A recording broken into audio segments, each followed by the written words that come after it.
Hi, I'm Linda and I'm a writer and this is my channel. Welcome.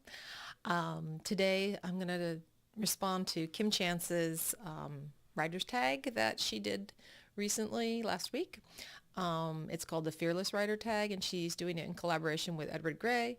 I follow Kim Chance's channel and she's awesome. She's a young adult author, very inspirational, and if you're a writer, you should follow her too and check her out. Check out her channel. So here goes. There's 10 questions and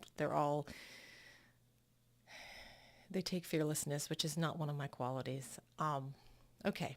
Number one, what's the biggest fallacy you're telling yourself with writing or being a writer? I think the biggest fallacy I tell myself is that there are rules that I have to follow because I was one of those people who grew up without a lot of rules, either for me or other people. And so I find comfort in rules. And so I have a tendency to want to know what the rules are so I can follow the rules and feel safe. Um, so unfortunately, there really aren't any real rules. And I tend to really kind of work on something and then try to fix it before I'm even done, which is one of the biggest problems I've had in the past. So I think the biggest lie I tell myself is that there's a way to do this and you need to learn how to do it. And once you learn, you'll be able to do it, as opposed to just following my own voice. So that I think is the biggest fallacy I tell myself is that, there are rules and, they aren't meant to be broken kind of thing. Number two is, does the first draft scare you or motivate you? I would have to say first drafts do not scare me at all. Unfortunately, I have a tendency to draft and then get a big mess and then not be able to find my way out of the mess. So I am someone who has a lot of unfinished work and I really don't know how to fix those problems, and that makes me emotional. So I just tend to I avoid starting new things because I know that when you have so much unfinished work, it's like, come on, you can't just keep starting new novels. You have to finish one. So first drafts don't scare me. First drafts are easy. First draft, sitting down to the blank page and just madly typing, which is, my kind of pantser way of doing things, is easy. It's dealing with the aftermath of that and making it into something that people will actually want to read or look at, or something you'll actually want to look at and read. So yeah, starting new is easy for me, but finishing is hard. Number three question is Roadblock. What is your number one obstacle stopping you from writing? And I think it's finishing. I'm afraid to finish. I don't know what's so scary about finishing. I think it's because once you actually finish it, you have to show it to other people, for real, not just oh, could you please give me feedback, but this is it. This is done. I'm saying this is good enough.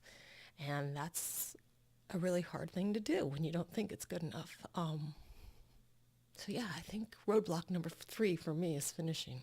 And not sure how to get over that roadblock.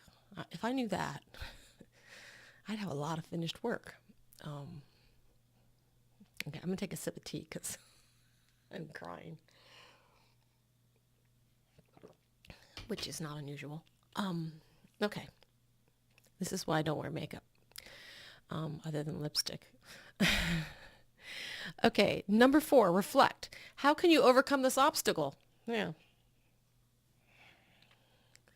I don't know. Honestly, I don't know.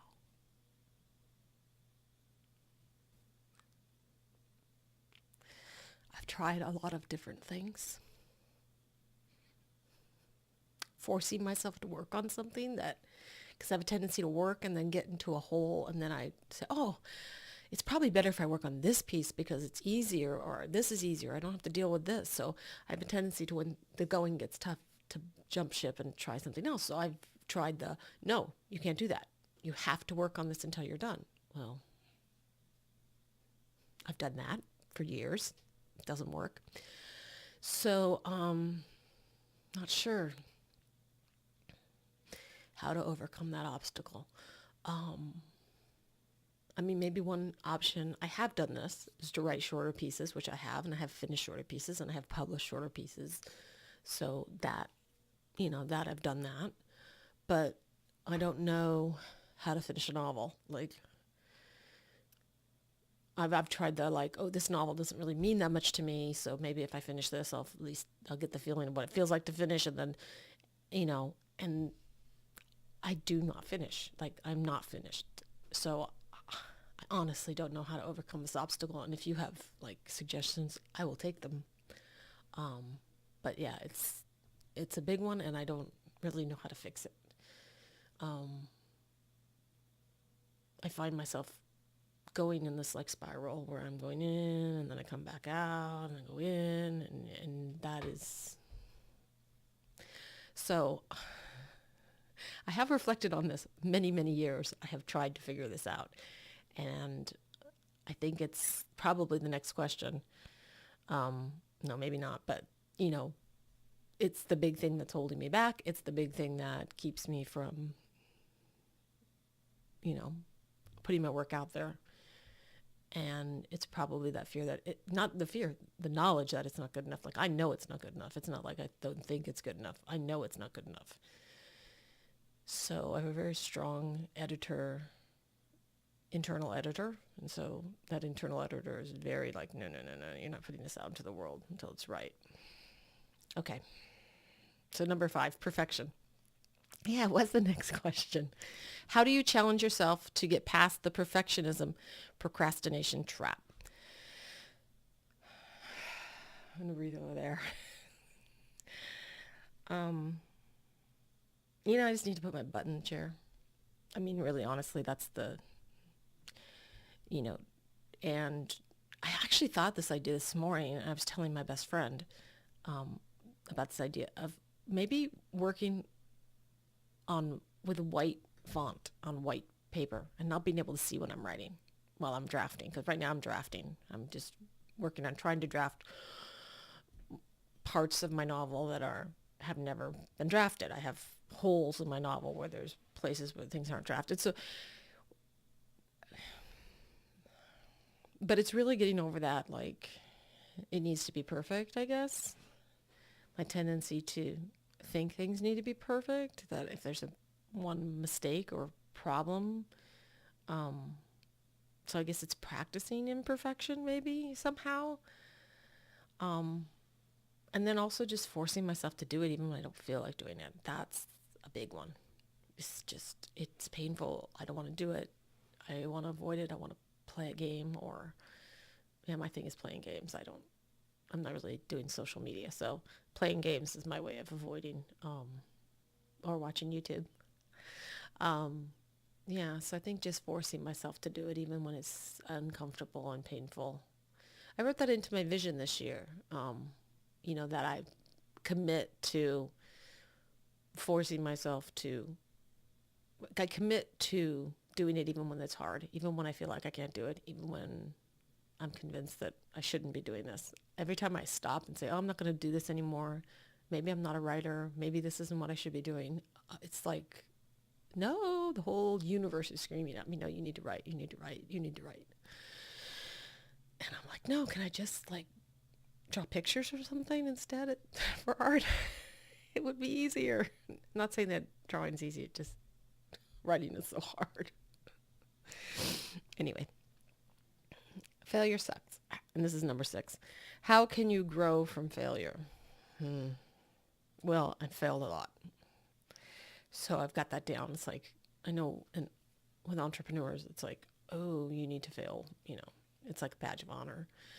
I think that I've got that badge. And I think my failures and failure to complete, failure to finish, I got like a Hamlet complex.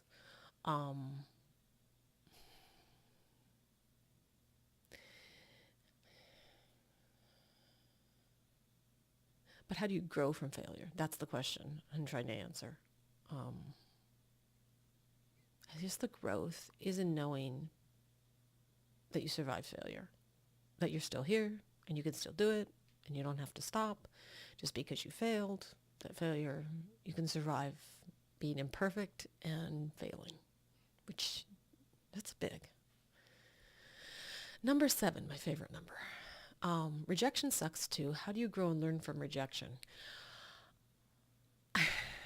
Since I'm not putting myself out there that much, rejection is not really that big of an issue. When I first started writing, which was in 2003, I wrote for about a year. I sat every day and I wrote, and I finished a draft of a novel. And then I proceeded to basically take it and workshop it in writers groups all over the place and work on other stuff and workshop as I was writing. And actually what I did was I started working on other things and taking them and workshopping them as I was drafting, which is, I think, the worst. Like, if there's one rule I would say to every author, don't share your stuff while you're drafting.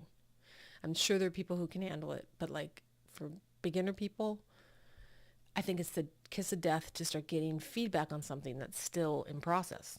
And so that was my biggest mistake. So I tend to now, since everything's in process, sorry about the mic, since everything's in process, I tend to now not share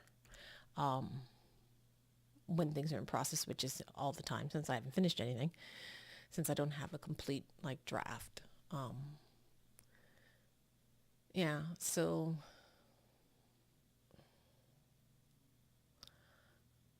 I mean, rejection is just part of it. Like, it's going to happen. So I don't know if I'm prepared for that or not. So I really can't answer that question. I mean, I honestly, I didn't answer that very well, but that's the honest answer is I don't know how I'm going to handle that. Number 8, how do you keep moving towards your goals? Well, my biggest thing is making them small. Like, because I have a tendency to go big. Okay, and that's why I write novels, because everything is over epic, huge. Like the work I'm working on right now is epic fantasy. It's huge. And I feel like I'm trying to wrestle a Tyrannosaurus Rex or something. I love that scene from Jurassic Park, by the way. That's like one of my all-time favorite movie scenes.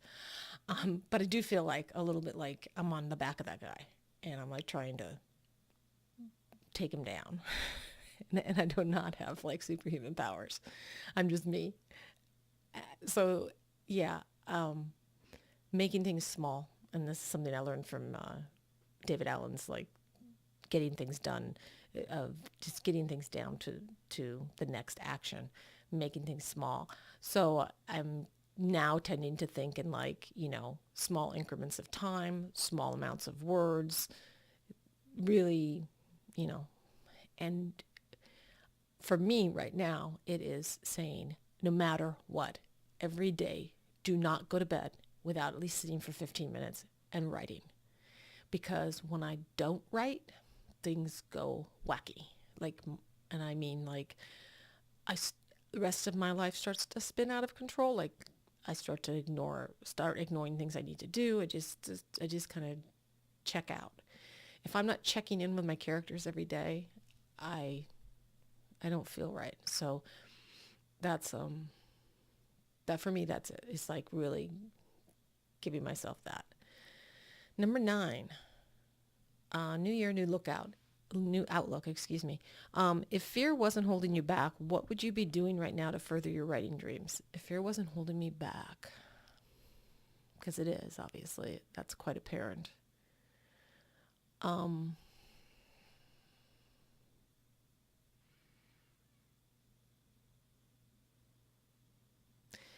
I think I would finish and just say it's good enough. It's okay. No one needs to read it. Really, honestly. Just because you write something and you finish it doesn't mean you have to share it. And that would feel so good. Because I'm not young and I know that I'm going to die, and this is really cheery. But, I would die happy if I had it in my drawer. If it was just sitting in my drawer, it doesn't even have to be published. Just to know that I finished something and I said, this is it, complete. So if fear wasn't holding me back this year, I would finish my epic fantasy novel, which I have a lot of words, so it's not like there's not enough. And I now have the overarching premise, and now I have, all the things that were kind of missing from it. For a long time, it was just like a romance. I mean, it was just about people's relationships. And I was like, this is crappy fantasy because it's basically romance pretending to be fantasy. And then I found the overarching story. It came. And then now I have that. Now I just need to sew it together. And really, honestly, yeah, I could finish in 6 months easily, or 6 weeks if I really put my mind to it. So yeah, if I wasn't afraid, that's what I would do.